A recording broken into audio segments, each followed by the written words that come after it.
जय श्री कृष्णा, राधे राधे। कैसे हैं आप सब? आई होप आप लोग बहुत अच्छे होंगे और आप सभी का वेलकम है मेरे एक न्यू ब्लॉग में। तो आज का दिन है निर्जला एकादशी का, साथ ही साथ गुरुवार का मेरा व्रत भी है। तो मैं एकादशी व्रत तो नहीं रखती हूँ, पर मेरा आज गुरुवार का दिन है। तो मेरा जो सुबह की शुरुआत हुई बहुत पॉजिटिविटी के साथ हुई, बहुत अच्छा लगा। जब भी कोई ऐसा दिन होता है तो वो बहुत अच्छा लगता है। तो यहाँ पर आके सबसे पहले मैंने किचन को अच्छे से क्लीन कर दिया है। उसके बाद गैस के जो स्टैंड है उनको भी पोंछ के अच्छे दोबारा से लगा देती हूँ। और यहाँ पर आज मैंने साड़ी वेयर करी है और मुझे त्योहार पर साड़ी पहनना बहुत ज़्यादा अच्छा लगता है।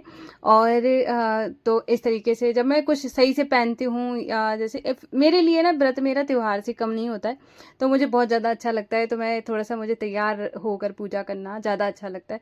तो आज मैंने साड़ी पहन ली है। ऊपर से वैसे तो मेरा कलर जो मैं चाह रही थी, मतलब मुझे पीला कलर बहुत ज़्यादा पसंद है सच में। मतलब ऐसे एक तो व्रत है वो तो है ही, साथ ही साथ वैसे भी मेरा फेवरेट कलर जो है वो येलो ही है, तो मुझे बहुत ज़्यादा अच्छा लगता है। तो यहाँ पर अभी मैं पूजा की तैयारी करूँगी और थोड़ा सा डेकोरेशन वगैरह करूँगी। तो मुझे बहुत अच्छा लगता है कि भगवान जी की पूजा हो रही है तो थोड़ा सा और अच्छा लगे। और मेरा बस नहीं चलता तो मैं नहीं तो मैं और ज़्यादा अच्छे से डेकोरेट करूँ, क्योंकि देखो घर परिवार के साथ है ना, पूजा पाठ और बच्चे की जिम्मेदारी सबको जब आपको हैंडल करना होता है तो उतना ज़्यादा नहीं हो पाता है जो कि आप सोच रहे होते हो। और वो वाला तो मैं कभी कभार जब बहुत बड़ा फेस्टिवल आता है तब मैं करती हूँ, तो मुझे बहुत ज़्यादा अच्छा लगता है। डेकोरेशन करना मुझे बहुत ही ज़्यादा पसंद है। तो यहाँ पर मैंने चौकी सजा दी थी और अपने प्रभु को विराजमान कर दिया है। माधवसु आज है ना, पूजा में थोड़ा ज़्यादा टाइम लग गया था, क्योंकि सभी भगवान जी को मैंने स्नान वगैरह कराया और अच्छे से मतलब मंदिर को अच्छे से क्लीन किया, तो थोड़ा ज़्यादा टाइम लग गया था। फिर यहाँ पे माधवसु को भी मैं पोशाक धारण करा दी है। उसके बाद इत्र लगाए, इत्र में सभी भगवान जी को लगाती हूँ। और प्रभु के पास है ना सुगंध आती रहे, मतलब बहुत अच्छा लगता है। और भगवान जी को वैसे भी बहुत प्रिय है अगर जैसे ना खुशबू चारों तरफ फैली हो। तो उसके बाद है ना, फिर मैंने इत्र लगाने के बाद है ना, अभी मैं उनको लाइनर लगाऊंगी, क्योंकि जब भी कोई दिन होता है तो फिर मैं उनको पूरा श्रृंगार करती हूँ। इत्र लगाती हूँ, लाइनर, लिपस्टिक, और फिर ऐसे करके उनको पोशाक, ज्वेलरी सब कुछ अच्छे से तैयार करती हूँ। तो मुझे बहुत ज़्यादा अच्छा लगता है।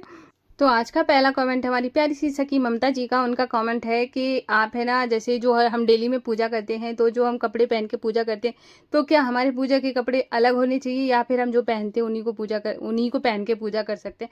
तो बिल्कुल अलग करने की ज़रूरत नहीं है कि आपको पूजा के लिए अलग कपड़े चाहिए। आप जो भी आप पहनते हो आप उन्हीं को पहन के पूजा कर सकते हो। बस आपके जो कपड़े हैं धुले हैं, शुद्ध होने चाहिए। और ऐसा नहीं है, कभी कभार क्या होता है, कई जैसे कि लोगों की आदत होती है, जैसे कि आपने धुल के कपड़े रखे और उसी में ही आपने गंदे भी मिक्स कर दिए। कई लोग है ना, जैसे कि आदमी लोग है ना, वहीं पे जैसे आपने कहीं सुखा के लाए हो और बेड पे रख दिए। सबसे पहले आपको जो है ना सही जगह रखना चाहिए, मिक्स नहीं होने चाहिए। और मिक्स हो जाते हैं तो फिर तो मुझे वो बिना धुले ही लगते हैं, तो मैं तो मिक्स नहीं करती हूँ, किसी को भी नहीं करना चाहिए। और तभी है ना, आप डेली वाले कपड़े शुद्ध तरीके से पहनो और वही उसी में ही पूजा कर सकते हो। कोई से अलग से पूजा में कोई अलग पूजा मतलब क्या कह रही हूँ, कपड़े अलग करने की ज़रूरत नहीं है, ठीक है। तो अगला कमेंट हमारी प्यारी सी सखी कोमल जी का। उनका कमेंट है कि मैं लड्डू गोपाल जी बहुत दिनों से लेना चाहती हूँ, पर कहीं कोई प्रॉब्लम होने की वजह से मैं लड्डू गोपाल जी को ले नहीं पा रही हूँ। और मैं लेना चाहती हूँ, तो मैं कब लूँ, कौन सा दिन अच्छा रहेगा? तो अभी यहाँ पे ना, जैसे कि वैसे तो मैं इन सब चीज़ों को मानती नहीं हूँ कि कौन सा दिन और कौन सी, मतलब जब प्रभु जब आना चाहते हैं तो वो किसी भी टाइम पर आ जाते हैं। देखो, वैसे तो कहा जाता है कि नहीं, कि वो जो अंधेरी रात होती है वो अच्छी नहीं होती है। और देखो, कन्हैया आए थे तो अंधेरी रात में ही आए, है ना। तो इसलिए ना, तो आप कोई सा भी दिन, जो भी आपको दिन अच्छा लगे, आप उस पर भगवान जी को ला सकते हो और ला के आ सकते हो, वो खुद आ जाएंगे। और अगर आपका ऐसे भाव आए कि मतलब बुधवार का दिन हो, तो बुधवार बहुत अच्छा रहता है लाने के लिए, तो आप बुधवार को ला सकते हो। और गुरुवार को उनको अच्छे से स्नान वगैरह करा के पंचामृत से स्नान कराओ, फिर उनको अच्छे से पोशाक धारण कराओ, पूजा पाठ करो। गुरुवार के दिन बहुत अच्छा होता है, बहुत शुभ होता है। तो आप ऐसे करके कर सकती हो। और वैसे तो हर दिन भगवान के ही हैं, चाहे कोई से भी दिन जाकर है ना अपने प्रभु को ला सकती हो। और विनती करो कि प्रभु बहुत जल्दी हमारे ऊपर कृपा करो, मैं सेवा करना चाहती हूँ। और पता है क्या हो जाता है कि कभी कभार है ना, थोड़ा किसी भी चीज़ में टाइम लगता है। जैसे मान के चलो कि आपके अंदर बहुत ज़्यादा जिज्ञासा आ रही है कि मैं लेना चाह रही हूँ और वो आ नहीं पा रहे हैं। तो जब ये चीज़ें होती हैं, जब आपको तब जैसे क्या होता है, एक चीज़ और बता देती हूँ। जैसे आपको कोई चीज़ चाहिए होती है और आपको उसको आज जैसे आपने डिमांड करी या मेरे मन में आया कि मैं कोई चीज़ लेना चाहती हूँ, सपोज करो कोई कपड़े हैं जो कि मैं लेना चाहती हूँ, और मेरे मन में आ रहा है कि चलो मुझे है ना ये वाली साड़ी पसंद आ रही है तो मैं ये ले लेती हूँ, और मुझे तुरंत मिल जाएगी, मुझे उतना ज़्यादा खुशी नहीं देगी। जब कोई बहुत मुझे मतलब प्रयास करने के बाद जब चीज़ मिलती है ना, तब उसकी वैल्यू बहुत ज़्यादा हो जाती है जीवन में। तो ऐसे ही कन्हैया आ रहे हैं, तो फिर थोड़ा-सा तो तड़पा के आएँगे ही और इसीलिए ना जब वो आएँगे ना, तब तुम बहुत मतलब वो आपको बहुत ज़्यादा प्यारे हो जाएँगे, तो इस वजह से थोड़ा-सा टाइम लगा रहे हैं। तो यहाँ पर अभी मैंने घर की पूजा पाठ कर ली थी और यहाँ पे मैंने जो अन्नपूर्णा माता की किचन में आके भी पूजा कर ली है। और उसके बाद है ना हमारे सामने ये इस बच्चे का नाम भी माधव है, तो माधव आ गया था, माधव को थोड़ा-सा खिलाया। और उसके बाद है ना फिर मैं यहाँ पे बना रही हूँ अभी लौकी की सब्ज़ी, क्योंकि है ना जैसे कि है ना सुबह-सुबह मैंने सोचा थोड़ा-सा खाने की तैयारी कर देती हूँ, तो बाद में जब पापा आएँगे तब रोटियाँ वगैरह तो मैं बाद में ही बनाऊँगी। और उनसे बोला था, मैंने पूछा था ब्रेकफ़ास्ट के लिए, तो उन्होंने मना कर दिया है। थोड़ा-सा बोले कि अभी आज ना मुझे अभी मन नहीं है, तो वो मैंने ब्रेकफ़ास्ट आज कुछ भी नहीं बनाया, डायरेक्ट मैं सब्ज़ी बनाने वाली हूँ। तो अगला कमेंट हमारी प्यारी सी सखी अद्दू जी का, तो उनका कमेंट है कि लड्डू गोपाल जी की सेवा हम कैसे करें। तो उसके लिए पता क्या है, जैसे सेवा हर किसी की अलग तरीके से होती है। मैं सेवा करी हूँ, मेरी सेवा अलग है, आपकी सेवा अलग होगी। हर किसी की सेवा में कुछ ना कुछ डिफरेंसेस होते ही हैं, ठीक है। तो सबसे पहले जो सेवा है, तो आप अपने तरीके से कर सकती हो। मैं अगर आपको बताऊँ कि ऐसे से कर लो, मेरी तरह करो, या फिर मैं किसी और की तरह करना चाहूँ, तो शायद वो वाली बात ना आ पाए, क्योंकि है ना हर किसी का काम अलग होता है, तो सेवा भाव भी अलग हो जाती है। तो जैसे कि मान के चलो, अगर आप खाना वगैरह बना सकती हो तो खाना बनाओ, अगर नहीं बना सकती हो किसी रीज़न से, तो कभी भी परेशान होने की ज़रूरत नहीं है कि मैं खाने का भोग नहीं लगा पा रही हूँ, मेरे लड्डू गोपाल जी को खाना नहीं मिल रहा है। ऐसे वैसे कभी कभार है ना दुखी मत होना, क्योंकि अगर भक्त परेशान होता है तो भगवान उनसे उस भक्त से ज़्यादा परेशान हो जाते हैं।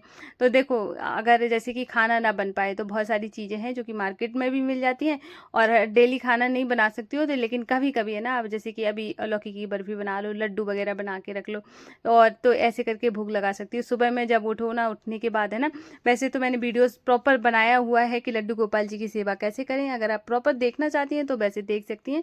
उससे आपको ये हेल्प मिल जाएगी कि मैं कैसे करती हूँ। अगर ज़रूरी नहीं है कि मैं 4 बार भोग लगा रही हूँ तो आप भी 4 बार लगाएं, या फिर आपसे मेरे से ज़्यादा लगा पाए तो मेरे से ज़्यादा भी लगा सकते हैं। ऐसे कोई वो नहीं होता है कि कोई बाउंडेशन होती है। जितने आपके अंदर सामर्थ्य के हिसाब से जितना आपसे हो पाए उतना करें। सबसे बड़ी होती है प्रेम, श्रद्धा और भरोसा, जो कि सबसे ज़्यादा ज़रूरी है। तो मैं अपने प्रभु से प्रेम होना चाहिए। तुम्हारा मन करे, जैसे कुछ खाने के लिए आ गया, जैसे आम ही आ गया, आम का सीज़न घर में ज़्यादातर आते ही रहते हैं, तो एक मन में भाव आए कि है ना प्रभु के लिए मैं अपने मतलब माधुअश्वी निकलता है मेरे, तो मतलब मैं अपने प्रभु को है ना थोड़ा सा खिला के आती हूँ, तब खाती हूँ। ऐसे जब भाव आने लगे ना, तो समझ जाना प्रेम है ना, तो वो बढ़ गया है। क्योंकि जब अपना खाने से पहले, जैसे मुंह तक जाने से पहले ना, जब याद आ जाए कि प्रभु को पहले देना है फिर मैं खाऊंगी, तो जब ऐसे भाव से तुम पूजा करोगी, वो बहुत ज़्यादा मतलब उस कनेक्शन वाली होगी, और उसमें ना बहुत भरोसा और सब कुछ होता है, मतलब ऐसे मान के चलो। तो अपने हिसाब से पूजा पाठ करना, मेरा वीडियो देख लेना, जिससे कि ना पूरे तरीके से अच्छे से पता चल जाए कि सुबह से शाम तक कैसे पूजा कर सकते हैं, कैसे हम सेवा करें, ठीक है। तो यहाँ पर है ना मैंने जो आटा लगा के रख दिया है, और साथ ही साथ है ना फिर मैंने जो क्या कहते हैं उसको, सब्जी बना दी, आटा लगा दिया, किचन को पूरी तरीके से क्लीन कर लिया है। अब जाके है ना मैं मैंगो शेक बनाऊंगी माधुअशु के लिए और अपने लिए। और क्या है ना, हमारी एक सखी का कमेंट है, जिनका कमेंट था कि सॉरी मैं नाम भूल गई हूँ, बाई ममता करके कुछ था, कि एडिटिंग के लिए आप एडिटिंग बताओ कि कैसे करती हो। तो देखो क्या है ना कि मैं ज़्यादातर जैसे BN से एडिटिंग करती हूँ, जिसका ट्यूटोरियल आपको यूट्यूब पे मिल जाएंगे। तो आज मैं आपको बताती हूँ कि आपको सर्च कैसे करना है। क्योंकि देखो एडिटिंग में क्या होता है, जब हम ऐसे सर्च करते हैं कि VN से एडिटिंग कैसे सीखें, तो बहुत सारी चीज़ें बता देते हैं, जिससे कि बहुत सारी चीज़ें सर से ऊपर निकल जाती हैं, ठीक है। तो आपको ऐसे सर्च करना है कि VN में, जैसे आपको मान के चलो कि पहले ना, सबसे पहले आपको सीखना है कि क्लिप को ऐड कैसे करें, ठीक है। तो सबसे पहले यही सर्च करो कि VN में अलग अलग क्लिप्स को कैसे ऐड करें, ठीक है। तो वो थोड़ा सा ही वीडियोस आएगा, छोटे छोटे से आएंगे, उससे तुरंत सीख जाओगी, ठीक है। फिर उसके बाद फिर दोबारा से ये सीखो कि म्यूजिक कैसे लगाएं, तो म्यूजिक का देख लेना। फिर उसके बाद कट कैसे करें, क्रॉप कैसे करें, तो मतलब हर चीज़ को अलग अलग तरीके से सर्च करना है। और सबसे पहले जब भी ऐसे कर रही हो और स्टार्टिंग में अगर प्रॉब्लम हो, तो लिख लेना, नोट डाउन करना किसी पे कि इसके बाद इसको सर्च करना है, इसके बाद यहाँ पर आना है, तो ऐसे करके भूलोगी नहीं, क्योंकि बार बार वीडियो देखोगी, बार बार एडिटिंग करोगी तो थोड़ा डिफिकल्ट होगा। तो इससे बढ़िया है ना कि एक कॉपी पे सारी चीज़ें लिख लो, कि स्टेप बाय स्टेप लिख लो कि पहले इस पे जाना है, फिर उसके बाद इस पे जाना है, फिर ऐसे करना है। तो ऐसे करोगी ना तो आसानी से एडिटिंग सीख जाओगी, कोई दिक्कत नहीं होगी। तो ऐसे एडिटिंग सीख सकती हो, क्योंकि है ना मैंने भी ऐसे ही सीखी थी।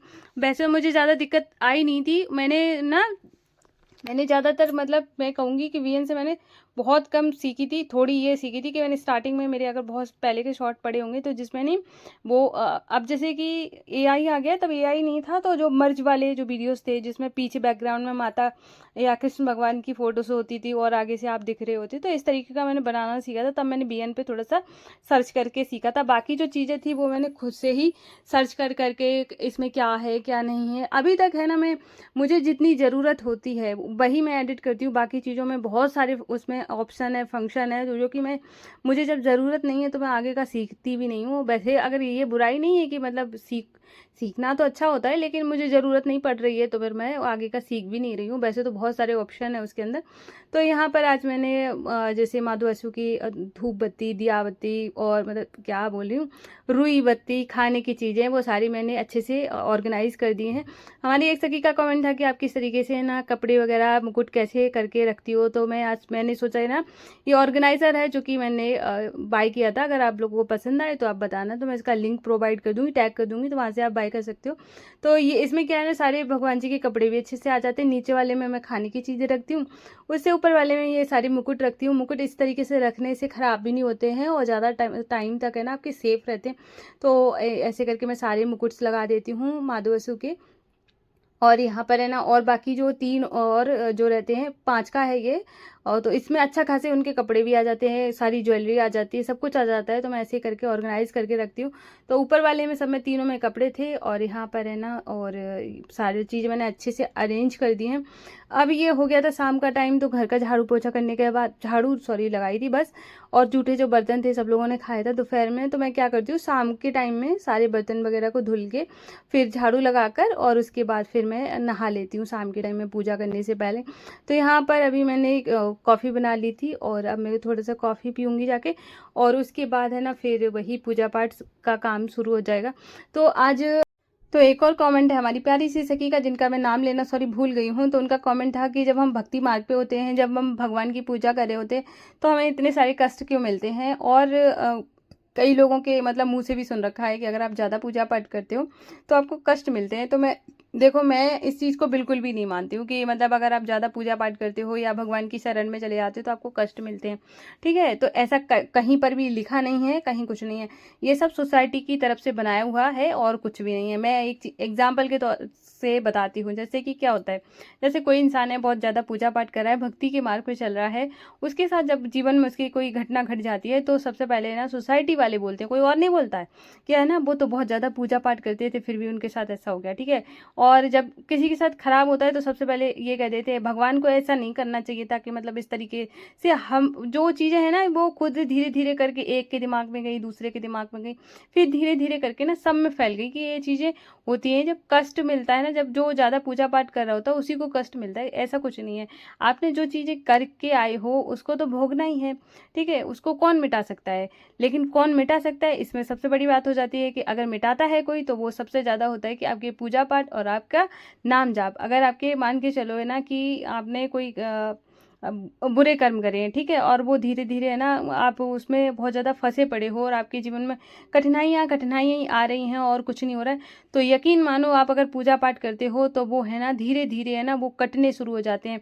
जब कोई चीज़ है ना, जैसे सपोज आज है ना एग्जाम्पल के को लेके चलते हैं, जैसे आपको कोई फोटोज़ है जो कि डिलीट करनी है, ठीक है, डिलीट करने से पहले सबसे पहले आप है ना सारी फोटोज़ को है ना इकट्ठा करते हो, मतलब आपने टिक टिक करे हो सारी है ना, फिर उसके बाद डिलीट पे जाते हो, फिर फाइनल डिलीट होता है। ठीक है, ऐसे ही करके है ना जब जो आपके पाप होते हैं वो सारे इकट्ठे होते हैं, पहले इकट्ठे होंगे, आपको है ना बहुत ज़्यादा एंजाइटी में लाएंगे, बहुत ज़्यादा परेशानी होगी कि भगवान मेरे साथ है ना थोड़ा सा मेरा समय ख़राब चल रहा है, समय ख़राब हो रहा है, बहुत सारी चीज़ें इकट्ठी हो रही हैं।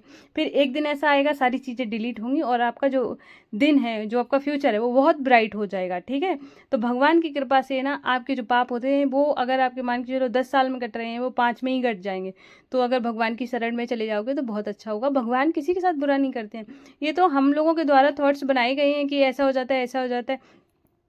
ये एक चीज़ और मान लो, ठीक है, एक और मैं आपको समझाती हूँ। जैसे मान के चलो कि मुझे अगर कोई चीज़ अच्छी लग रही है, ठीक है, तो मैं उसमें पता है इंसान को ले लेती हूँ। ठीक है, कि अगर कोई इंसान है जो कि मुझे बहुत ज़्यादा अच्छा लग रहा है, उसकी लाख बुराइयां हैं, लोग मुझे समझा रहे हैं कि अरे ये आदमी अच्छा नहीं है, मुझे तब भी वो अच्छा लग रहा है। ठीक है, और फिर मैं उसी के सारे चली जाऊँ, ठीक है, और वो चली जाऊँ और आगे जाके मेरी ज़िंदगी बर्बाद हो जाए, तो फिर वो हो जाए तो फिर उस दोस्त किसका हुआ? मेरा ही हुआ ना, कि मैंने पूरे किसी के समझाने से मैं समझी नहीं और मैं उसके साथ चली गई हूँ। अब जो हो रहा है वो मेरी गलती है ना, अब मैं इसमें दोष दूँ? भगवान तुमने मेरी बुद्धि पहले क्यों नहीं ठीक रखी? अरे सब लोग जो समझा रहे थे उसको भी तो समझना चाहिए था।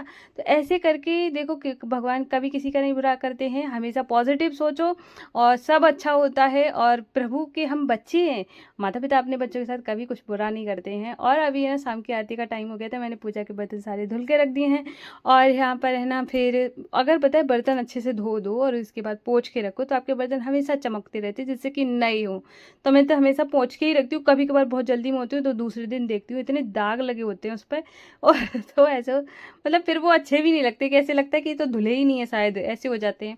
पीतल का बर्तन शायद ऐसे ही होता है, तो मैं ज़्यादातर पीताम्बरी से धुलती हूँ, या फिर जो वो आता है क्या बोलते हैं उसको, जिससे बर्तन हम क्लीन करते हैं, डिश वॉशर वाला जो पाउडर आता है वो, उससे भी धुल देती हूँ। तो यहाँ पे शाम की संध्या आरती का टाइम हो गया था, तो अभी मैंने यहाँ पे दिया जलाए, फूल वगैरह चढ़ाऊंगी। और कितना अच्छा लगता है पूरा दिन, सुबह से शाम तक कितना पॉजिटिविटी भरा हुआ दिन। ठीक है, जिसमें आप है ना, आप घर के साथ साथ है ना प्रभु के लिए टाइम निकाल रहे हो, प्रभु की सेवा में टाइम दे रहे हो, कितनी खुशी की बात होती है। और देखो ज़िंदगी यूं ही चलती रहेगी, चाहे आप जैसे भी जी पाओ। ठीक है, जीना आपके हाथ में है, आप चाहे है ना दिन भर सो के गुजारो, या फिर है ना, देखो क्या होता है, कोई किसी को है ना ज़्यादा प्रेशर देके किसी को कुछ नहीं सिखा सकता है। आप जब तक अपने आप में ठानोगे नहीं कि मुझे अपनी ज़िंदगी बदलनी है, तब तक कोई आपकी ज़िंदगी नहीं बदल सकता।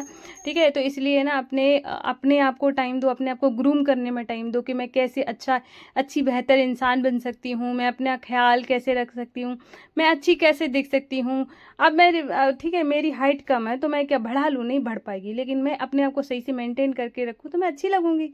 ठीक है, मुझे अगर मैं अपने आप को खुश रखूँगी, मेरे फेस पे स्माइल होगी, मेरे अगर फेस पे स्माइल है, सबसे पहली बात है। एक चीज़ और है कि अगर आपके जैसे मान के चलो कि बहुत सारा ऐसे होता है ना कि फेस डल डल दिख रहा होता है, अगर आप खुश रहते हो ना, तो खुश रहने के बाद आप स्किन पे अलग से ही ग्लो होगा। पानी खूब सारा पियो, अपना ख्याल रखो। जीवन है ना एक बार मिलता है, बार बार नहीं मिलता है।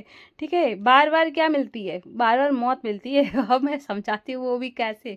अगर ज़िंदगी सही नहीं चल रही हो तो पल पल में इंसान मरता है, परमानेंट मरने वाला नहीं। जो बोलते नहीं, वो कहते नहीं कि तिल तिल मरना, कि मतलब अगर आप है ना दुखी हो रहे हो, पूरे दिन परेशान हो, तो उससे अच्छा ना ज़िंदगी को इतना खूबसूरत बनाओ कि मतलब ऐसे लगे रंग भर जाए, है ना। और रंग कौन भरता है? रंग हमारा कन्हैया भरता है, हमारी राधा रानी भरती हैं, प्रभु भरते हैं, जो भी जिनको भी आप मानो। ठीक है ना, उनके उनके से कनेक्ट रहोगी ना तो ज़िंदगी बहुत खूबसूरत है, जिसकी कोई कल्पना नहीं करी जा सकती है।